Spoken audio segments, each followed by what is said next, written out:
haciendo un resumen del potencial de acción rápido. El umbral es de menos 70 milivoltios, tiene 5 fases, 0, 1, 2, 3 y 4. Empieza en la fase 4, que es la fase de reposo que corresponde a la relajación del músculo cardíaco y se mantiene gracias a canales de potasio. Se supera el umbral debido a que entra sodio a la célula y se positiviza al interior de la célula, entonces se genera la fase 0. La fase 0 termina cuando los canales de sodio se cierran y se generan corrientes salientes de potasio y cloro, que corresponde a la fase 1. La fase 1 es básicamente este pedacito nada más. Luego empieza la fase de meseta, que es la fase 2, debido a que se abren canales de calcio que permiten la entrada de calcio a la célula, entonces positivizan la célula, y además de eso los canales de calcio tipo L también son activados debido a que el interior de la célula sea positivizado gracias a la entrada de sodio, y se mantiene la fase de meseta, que llega a su final debido a que canales de rectificación tardía de potasio hace que se termine la fase de meseta sacando potasio de la célula. Se bloquean los canales de calcio tipo L, se activan más canales de potasio, corrientes rápidas y lentas de potasio, permitiendo la salida de potasio de la célula y negativizando más la célula, que es la fase 3. La fase 3 llega a su fin cuando corrientes de potasio empiezan a salir de la célula, estabilizando el potencial de membrana y llegando nuevamente a la fase 4. Algo que tenemos que tener en cuenta son las conductancias, o sea, el comportamiento de los iones en esta despolarización. Listo, entonces aquí nosotros vamos a tener también un cuadro, aquí vamos a tener el tiempo y aquí vamos a tener la actividad o la conductancia del ion que vamos a estudiar. Aquí tenemos la fase 4, que la fase 4 llega hasta acá, ¿no? Primero vamos a ver el potasio. Listo, este es el potasio. El potasio no va a estar en 0 porque el potasio va a estar conduciéndose en la fase 4, como ya les había explicado, que la fase 4 se mantiene gracias a canales de potasio. Al final de la fase 4, cuando se genera la despolarización y entrada de sodio, la conductancia de potasio disminuye, llega más o menos a este nivel, digamos. Aquí es el final de la entrada de canales de sodio, luego se saca potasio y empieza otra vez el potasio o la actividad del potasio a activarse nuevamente.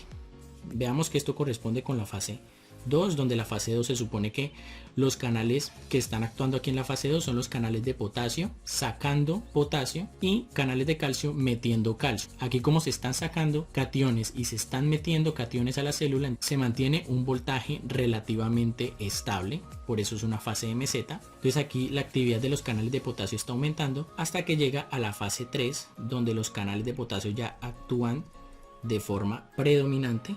Y ya al final de la fase 3, pues ya los canales básicamente se van a tranquilizar y van a entrar a fase 4, como ya les había explicado. Entonces esta es la actividad del potasio. Los canales mantienen la fase 4, genera despolarización, disminuye la conductancia de potasio y luego empieza a aumentar de a poco, de a poco, de a poco.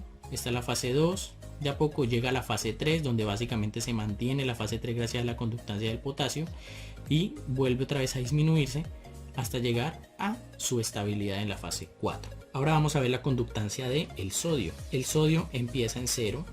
La conductancia del sodio básicamente va a ser nula, ¿no?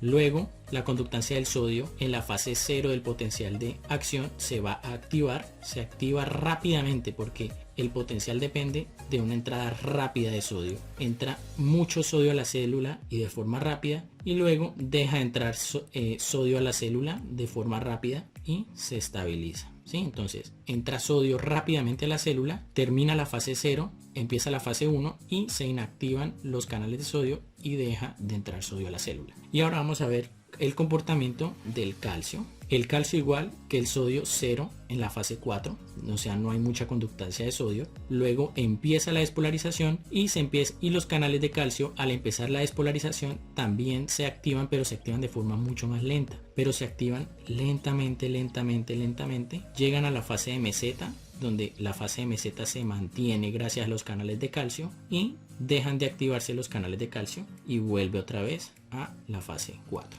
Entonces, los canales de calcio desactivada, no hay mucha conductancia de calcio en la célula, empieza la despolarización, la célula se empieza a positivizar gracias a la entrada rápida de canales de sodio y se empieza a activar la entrada de calcio a la célula, pero de forma más lenta. Al igual que el calcio está entrando a la célula, también empieza a entrar el potasio. Entonces aquí es donde se genera la meseta. Esta meseta que nosotros vemos acá corresponde a la entrada de calcio y la salida de potasio. Y luego la fase 3 de despolarización, se empiezan a inactivar los canales de calcio y sigue saliendo potasio de la célula, entonces empieza a poner negativa la célula y aquí dejan de estar activos los canales de potasio, que es donde vuelve otra vez a la fase 4 de la despolarización. Entonces esta parte del potencial de acción corresponde a la despolarización y esta parte del potencial de acción corresponde a la repolarización. Y ya acá para finalizar pues explicamos el potencial de acción lento, que es el potencial de las células automáticas. Este es de las células no automáticas, las que conducen el impulso o el potencial de acción, y estas son las células que producen el potencial de acción.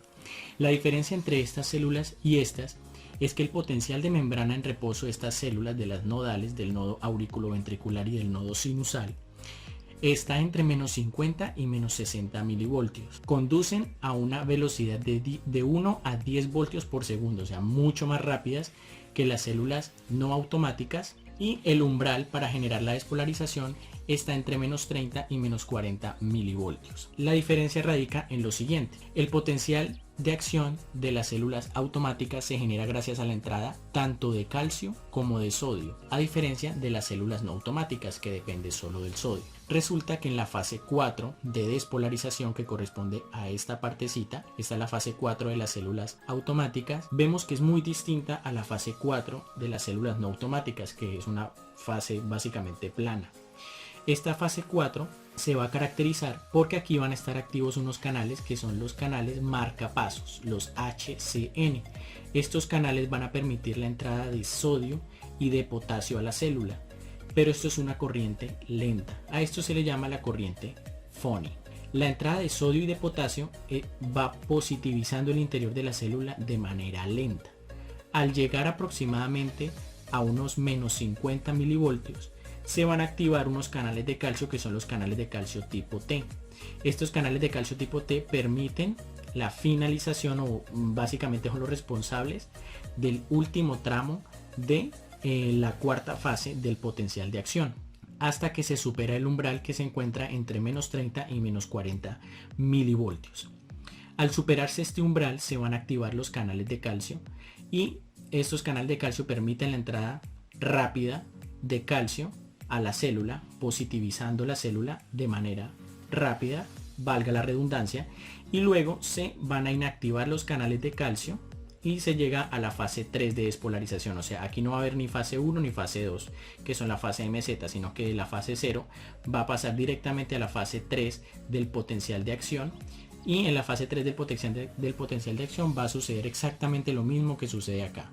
Se van a bloquear los canales de calcio y se van a activar canales de potasio, sacando potasio de la célula y negativizando nuevamente la célula. Cuando la célula alcanza aproximadamente unos menos 65 milivoltios, se llega al final de la fase 3 del potencial de acción. Cuando la célula está negativa, se vuelven a activar estos canales marcapasos, que los canales marcapasos se activan cuando el interior de la célula es negativo.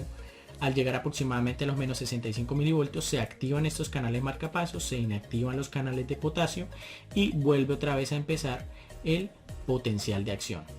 Como podemos observar, estas células por sí solas generan su potencial de acción. No necesitan que otra célula venga y les administre potasio, como sucede acá, para que se genere el potencial, sino que ellas por sí solas hacen su potencial de acción. Entonces, recordar: potencial de membrana en reposo es menos positivo, ya que estas células son las que generan el potencial de acción. Entonces el potencial de membrana en reposo es menos positivo. La velocidad de propagación es mucho más rápida. El umbral está entre menos 30 y menos 40 milivoltios. Y el potencial de acción se genera gracias a la entrada de calcio y de sodio, a diferencia de este potencial de acción que es solo de sodio. Y explicando esto último, llegamos a la finalización de la explicación de la electrofisiología. Recordemos, esto es muy importante para poder entender y comprender todos los fenómenos que ocurren en el electrocardiograma. Ya en el siguiente módulo pues explicaré por qué cada una de las ondas del electrocardiograma. Por el momento es importantísimo conocer esta parte de electrofisiología cardíaca. Muchas gracias.